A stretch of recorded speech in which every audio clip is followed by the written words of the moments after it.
સુરતમાં મોહરમના તહેવાર નિમિત્તે સુરત પોલીસ દ્વારા શાંતિ સમિતિની બેઠક યોજાઈ આવનાર 26 જૂનના રોજ મોહરમનો તહેવાર શહેરમાં ઉજવાશે। બેઠકમાં તમામ ધર્મના અગ્રણીઓ અને પોલીસ અધિકારીઓ હાજર રહ્યા। પર્વને સુખ, શાંતિ અને ભાઈચારા સાથે ઉજવવા પર ભાર મુકાયો।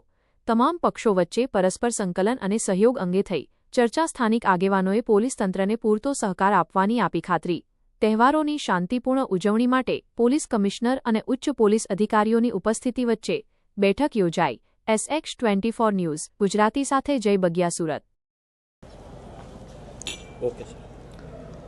તારીખ 26 જૂનના રોજ મોહરમના તહેવારની ઉજવણી થવાની છે, ત્યારે એને જ ભાગરૂપે સુરત શહેરમાં ખૂબ સુખ શાંતિ સે આ તહેવાર ઉજવવામાં આવે એના માટે આજે જો શહેરના જો શાંતિ સમિતિ ના મીટિંગ જો એક રાખવામાં આવી હતી, જેમાં તમામ જો હિન્દુ, મુસ્લિમ અને તમામ બીજા વર્ગના જો તમામ સમાજના લોકો અહીંયા હાજર હતા।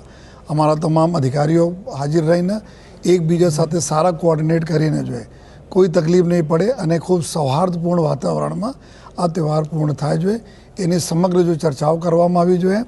અને પોલીસ તરફથી બી ખાતરી આપવામાં આવી છે કે પોલીસ 100% સહયોગ કરશે, આયોજકોને કરશે જોઈએ, તહેવાર સારી રીતે ઉજવવામાં કરશે।